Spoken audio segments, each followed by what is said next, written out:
Bom dia, senador Paim, baluarte aqui da defesa da Previdência Social.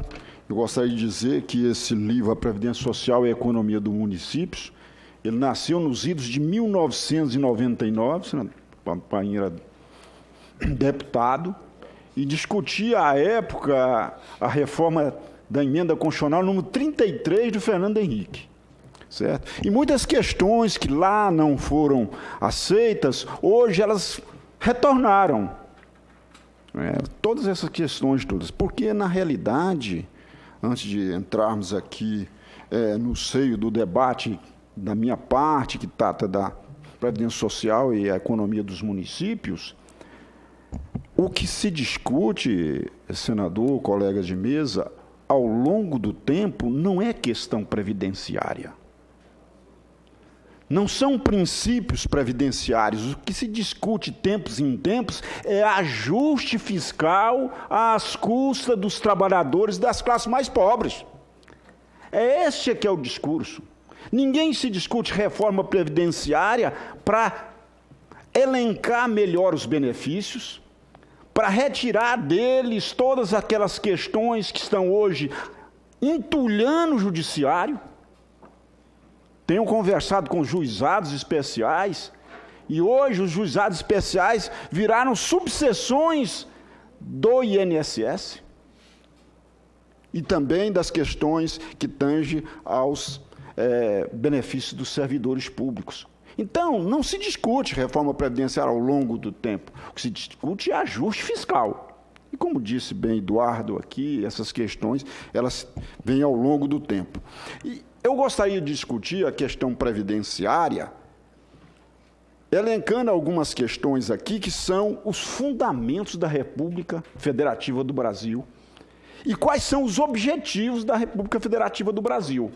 Porque se você tem uma reforma ou qualquer tipo de ajuste e ele não está afincado, alicerçado nos fundamentos da República e nos objetivos fundamentais da República, ela é inconstitucional. Então, se a reforma ou o ajuste fiscal não atenta para a cidadania, se ele não atenta para a dignidade da pessoa humana, se ele não atenta para os valores sociais do trabalho, e se ele não tem como objetivo construir uma sociedade livre, justa, solidária, se ele não tem como objetivo erradicar a pobreza, a marginalização e reduzir as desigualdades sociais, é inconstitucional por fundamento. É isso que eu gostaria, preliminarmente, de que nós estivéssemos atentos a isso. Desde a primeira edição da pesquisa, o que nós temos visto é que a Previdência Social é a âncora social do Brasil. Por que eu digo isso? Porque se não fosse a Previdência Social e o seu elenco de benefícios, eu aqui não estou discutindo nem dos benefícios assistenciais, estou falando só do regime geral, urbanos e rurais, o Brasil já estaria na barbárie social. Por que eu digo isso? Eu digo isso porque o próprio governo, pesquisas recentes do Ministério Antigo da Previdência Social, por onde eu tive a honra de ser secretário executivo em 2003, é que se não fosse a Previdência Social, os regimes gerais de Previdência Social, nós estaríamos hoje com mais de 30 milhões a mais de pessoas abaixo da linha de pobreza. Nós temos hoje 70 milhões, baixou para 41, e a Previdência Social ela é responsável por retirar da linha da pobreza 40 milhões de pessoas. E o que se está querendo fazer ao longo do tempo? É aumentar a exclusão social. Porque se não é reforma, é ajuste, e o ajuste vai ser em cima das classes mais pobres, você vai aumentar o número de pobres no Brasil. Sejamos honestos e sinceros. Vai aumentar o número de pobres no Brasil. A pesquisa, hoje... Permita que eu diga, para ajudar a reflexão, na verdade, uma afirmação da tua oposição, o representante do IPEA, lá na CCJ, teve, digamos, não sei se é ousadia ou equívoco, e reafirmou com todas as palavras que previdência não é instrumento de combater pobreza. Não é instrumento de combater pobreza. Eu fiquei indignado, claro que eu reagi, mas a tua afirmação demonstra exatamente o contrário. Mas existem... O IPEA, como qualquer órgão, ele tem vários segmentos dentro do próprio IPEA. E hoje tem pessoas dentro do próprio IPEA, principalmente que estudam a Previdência Social Rural, que informam o contrário. A pesquisa... Quer dizer que eu concordo plenamente com você. Sim. Né? E eu gostaria de que não fosse assim, mas infelizmente vai acontecer. A pesquisa, ela... Comparando com o FPM, por que é comparado com o FPM? Porque é a única renda que sobrou para os municípios, dada a concentração de tributos no ente União. E o que é pior, o FPM, ele é constituído do imposto de renda e do IPI. E sendo que o IPI, muitas vezes, é utilizado por políticas governamentais de diminuído, o que restringe ainda mais a renda dos municípios. Os municípios, 5.570, 4.101 deles, 73%, o pagamento de benefícios, regime geral, não estou incluindo pagamento de benefícios da LOAs assistenciais, não estou incluindo aqui o pagamento de benefícios dos servidores públicos estaduais, municipais e federais que residem naqueles municípios, supera o FPM. Eu visitei, senador, nesses 20 anos, centenas de municípios. No dia de pagamento de benefícios, conversei com aposentados.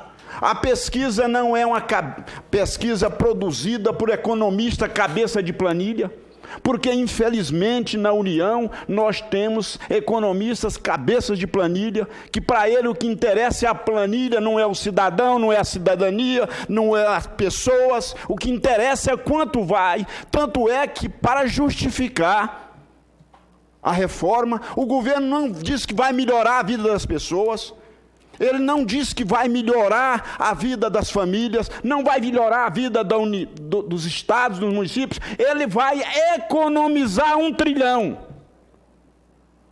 E onde fica a cidadania? Onde fica o ser humano? Onde ficam as pessoas que para elas é que existe o Estado? E aqui eu digo Estado como um ente máximo. O que fica? É o que eu conversando com muitas pessoas. Conversei recentemente no interior do Ceará, numa cidade chamada Aracati, com um trabalhador rural, e eu perguntei a ele, qual é o seu maior sonho? Ele falou, meu filho, o meu maior sonho é completar 60 anos para mim ter um benefício mínimo, de salário mínimo. E aqui um outro dado importante que é pouco explorado.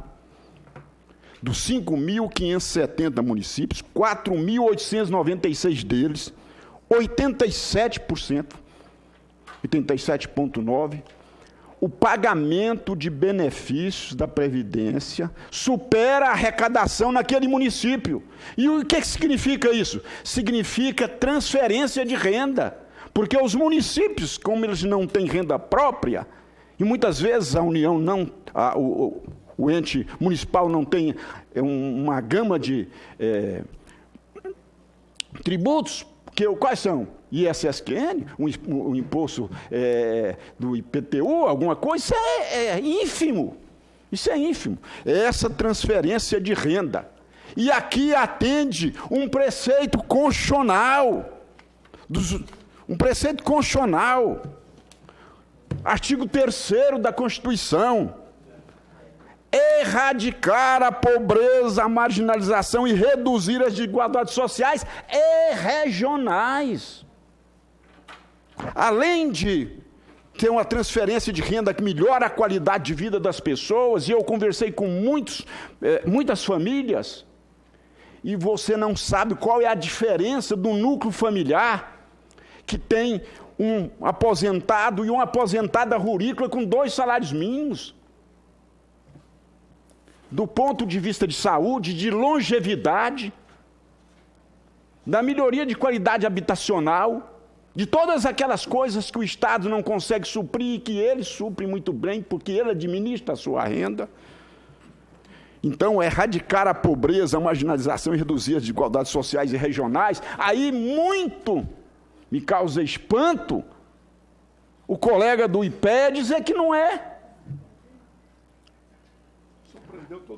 Não é obrigação da Previdência. Ora, é obrigação de todas as políticas públicas. E Previdência Social é política pública. E política pública de primeira qualidade.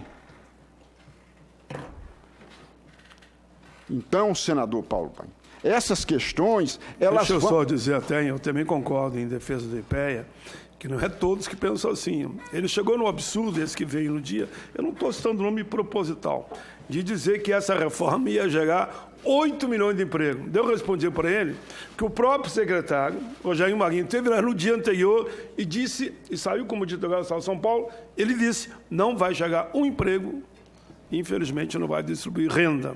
Faço esse à parte para preservar outros economistas de IPEA, que, claro, isso. Não concordo com isso. E o que é mais importante, a pesquisa, ela constatou que essa permeabilidade da Previdência Social, ela é mais fundamental nos municípios abaixo de 50 mil habitantes, que são a maioria esmagadora dos municípios. O colega de Minas Gerais sabe disso. Minas Gerais tem 854 municípios. Quantos municípios desses 854 são acima de 50 mil? Poucos. A maioria são municípios de 10, 15, 20 mil habitantes. E que se não fosse a Previdência Social e o pagamento de benefícios que tem ali, que circula, estaria no colapso. Visitei pessoas no interior do Brasil, e aqui é um dado que às vezes não faz parte do mapa de preocupações da elite pensante, nem dos economistas cabeça de planilha, que é aquela que trata do núcleo familiar. Onde o aposentado é que sustenta o núcleo familiar, onde o benefício previdencial é que é o seguro agrícola, em épocas de seca, em época de intempéries, e que só tem aquele benefício para funcionar. É o benefício que sustenta as mães de maridos vivos. O que significa isso? Significa que aquelas pessoas que tiveram se ausentado do seu local por falta de trabalho, de uma série de coisas, e que só ficou a esposa e os filhos, e o marido foi procurar emprego em outro lugar. São milhares, se não milhões de mães de maridos vivos, e que tem esse benefício previdenciário a sustentá-los. E aqui se dá um dado mais importante, estarrecedor para mim. É que a nossa elite econômica é refratária. Ela não pensa na sociedade brasileira, ela não pensa no conjunto da população brasileira. Tanto é que a dívida tributária no Brasil hoje é mais de R$1 trilhão. Impagável. Porque ao longo do tempo essa elite manipulou todos os órgãos da mídia, e dentro do parlamento conseguiu medidas e mais medidas para protelar o pagamento. É uma elite refratária, não se constrói país se a elite intelectual e econômica não pensar nesse país, querendo fazer ajuste à custa dos mais pobres. Então, se você pega ao longo do tempo as desonerações que foram feitas, eu estava na presidência da Anfip aqui em 2011, 2003, estive nessa sala com o senador Paulo Paim, discutindo muitas vezes as desonerações, e eu disse, nós estamos às custas dos trabalhadores subsidiando a elite econômica. Foram dados milhões e milhões de desonerações que não geraram um emprego, que serviram para tirar do vermelho as matrizes internacionais na remessa de lucros para o exterior, às custas do trabalhador brasileiro. E eu disse, mais à frente vão dizer que a Previdência Social é deficitária, que o rombo é enorme. É o único lugar do planeta onde se transfere sangue do doente para o sadio. Não se constrói país assim. E a Previdência Social é o amortecedor dessas tensões sociais. Se não fosse isso, nós estaríamos na barbárie social. Gostaria de dizer, senador, mais uns poucos minutos, por favor. Só dá uma distância, porque está estourando. Tá. Que saco chegasse aos ouvidos daqueles que precisassem ouvir, senador. É que nós temos, hoje, uma questão grave também no Brasil. Nós temos mais de 20 milhões de NEMs. Pessoas que nem trabalham, nem estudam, nem fazem alguma coisa. E mais, se houver amanhã o aquecimento da economia, essas pessoas não poderão ter oportunidade no mercado de trabalho, estão desqualificadas.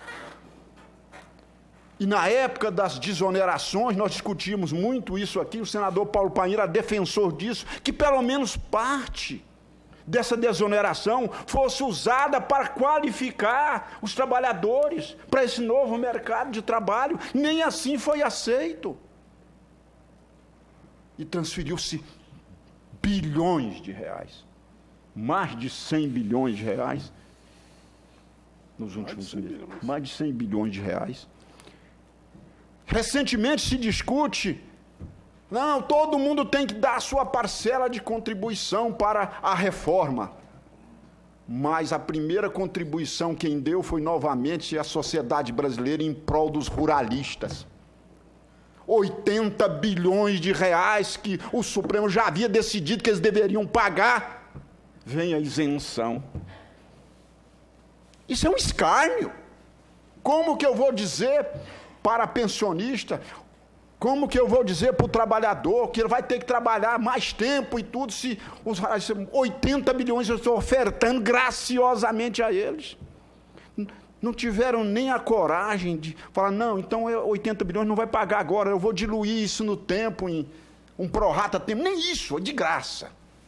Como diz o pessoal, é recurso na veia. Então, é esse o cenário que nós estamos atravessando aqui pela a sociedade brasileira.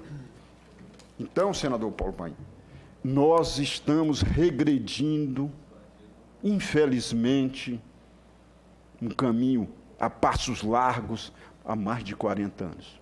Uma reforma trabalhista que não gera emprego, uma reforma previdenciária que tiveram a coragem de dizer, não, ainda tem a chamada privatização, que não deu certo em lugar no mundo, e que foi tentada em 95, o senador Paulo Paim se lembra, e que o Brasil foi um dos poucos países da América Latina que disse não, e o Chile teve que voltar atrás, o Uruguai, a Argentina e todos eles. Se não fosse isso, nós estaríamos hoje vivendo na barbárie social.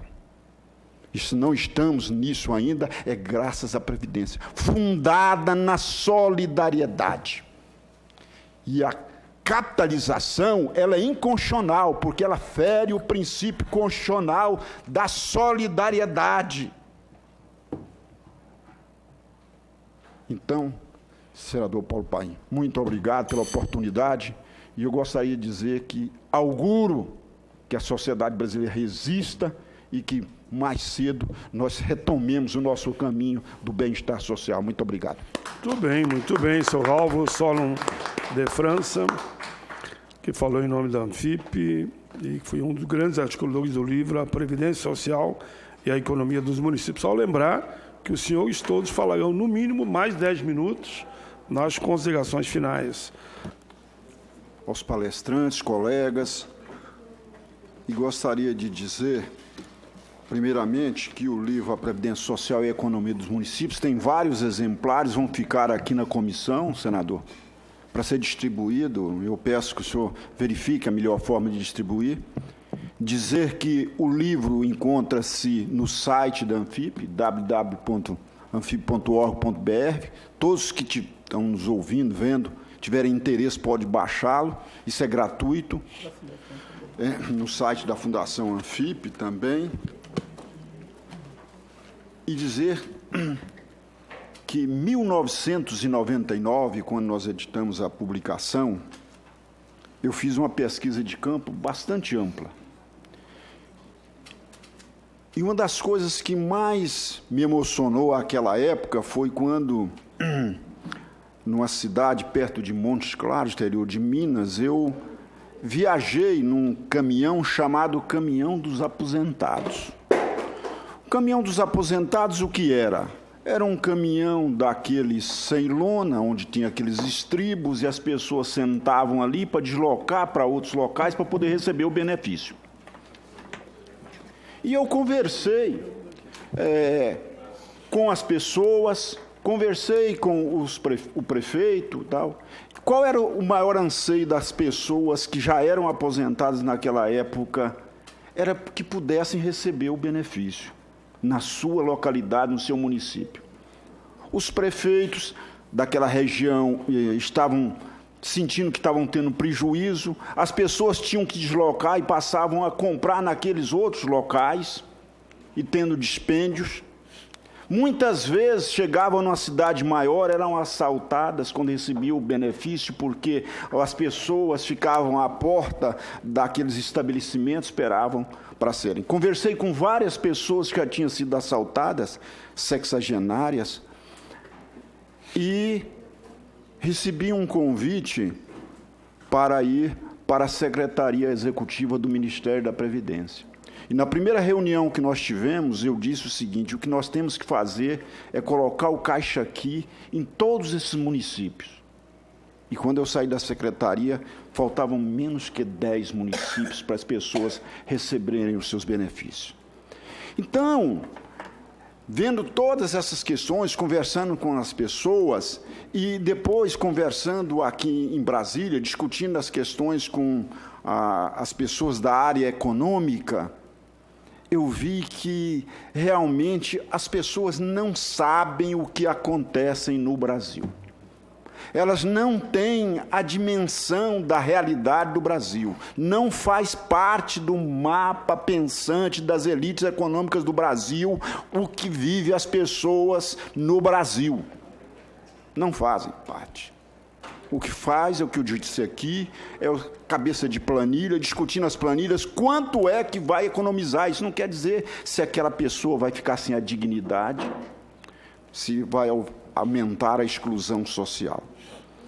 E isso me faz lembrar muito uma música que embalou parte da minha juventude na militância, do Belchior, que ele dizia o seguinte: meus amigos, não se assuste com os horrores que eu lhe digo, isso é somente uma canção.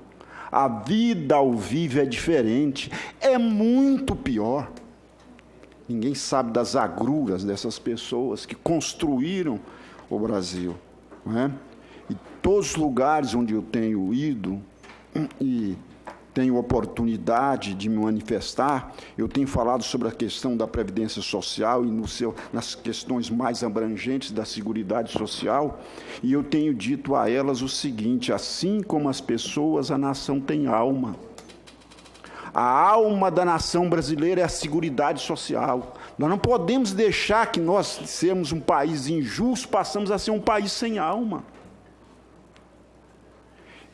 E o que mais me arrepia é quando eu vejo defesa das pessoas quanto a uma previdência chamada capitalizada. Ora, nós temos que viver num país onde tem a solidariedade entre as pessoas e as gerações.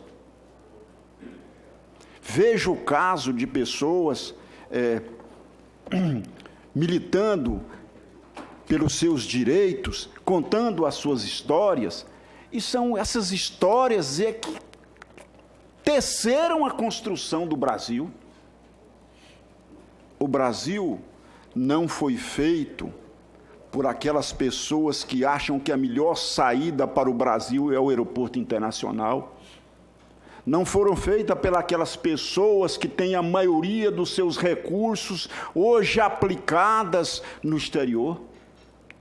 O Brasil não foi construído por aqueles que ficam hoje, muitas vezes, enganados, tentando usufruir hoje uma quantidade de dólares para adquirir um green card. O que constrói um país é a história das pessoas que têm solidariedade entre elas. E nós temos que verificar quais são as políticas públicas que promovem inclusão social, quais são as políticas públicas que promovem a dignidade, que reduz a pobreza, as desigualdades sociais e regionais, porque os municípios eles não são iguais. Quem tiver depois pode pegar a pesquisa e verificar o acesso de alguns dados que nós demos. Tem município no Brasil que o que eles arrecadam, se fosse para ser suficiente para pagar os benefícios naquela localidade, passam de 60 anos. Isso é uma clara transferência de renda. O ORI está correto. Está correto. Os estados mais ricos da federação, os municípios mais ricos da federação, eles têm responsabilidade pelos irmãos que moram nos municípios mais pobres. Quando eu vejo falar, mas as questões da Previdência Social Rural. Ora, a Previdência Social Rural é um dos mais belos exemplos de inclusão social. Pessoas que não tiveram acesso a uma carteira assinada, pessoas que não tiveram condições de ter um emprego estável. E aqui eu faço menção a uma lei de 2003, que disse que na perda da qualidade do segurado não poderia se contar mais o tempo. Antes, as pessoas trabalhavam 20, 30 anos, não conseguiam nem aposentar, porque perdiam a qualidade de segurado. Então, são avanços dessas questões todas, de aposentadorias de um salário mínimo. E aqui eu volto a dizer, a Previdência, a Seguridade Social, está estampado. Ela tem que ter gestão quadripartite. Quem tem que gerir a Seguridade, a Previdência Social, são os legítimos interessados. São trabalhadores, aposentados, empregados, governo. Fazer uma gestão quadripartite. Porque se a gestão fosse quadripartite, nós não teríamos hoje 1 trilhão de dívidas acumuladas por pessoas que estão bilionárias aí. Porque as empresas quebraram, mas as pessoas não. Nós não teríamos hoje uma situação tributária onde os assalariados pagam os impostos, onde os autônomos pagam, e as pessoas que vivem de dividendos hoje recebem fortunas e não são tributados. Essas questões todas precisam ser vistas e não fazer um ajuste fiscal à custa dos trabalhadores. E o dado, para que vocês tenham aqui, é que os auditores da Receita Federal do Brasil, eles não estão sendo repostos. Hoje, nós temos, para fiscalizar contribuições previdenciárias na Receita Federal do Brasil, menos de 10% do que nós tínhamos em 2003. E quem é que ganha com isso? É a população brasileira? Não, quem ganha com isso é o sonegador. É o que enriquece às custas do trabalho e do suor da população brasileira. Por aqui, então, senador, eu gostaria de fazer aqui uma defesa e um pedido. Qual é o pedido? O pedido é que a CDH promovesse um debate, não só sobre a questão do pente fino, sobre as empresas, mas a realidade das contribuições previdenciárias e qual é o número de auditores que está sendo deslocado para essa fiscalização. Porque já foi dito pelo governo que não vai ser reposto o número de concursos. Então, hoje, no ajuste fiscal que está sendo proposto, tem gente feliz. Ah, mas tem Já gente está feliz? aceita a sua proposta, nós vamos encaminhar. Isso. Tem Quais estão... concluir.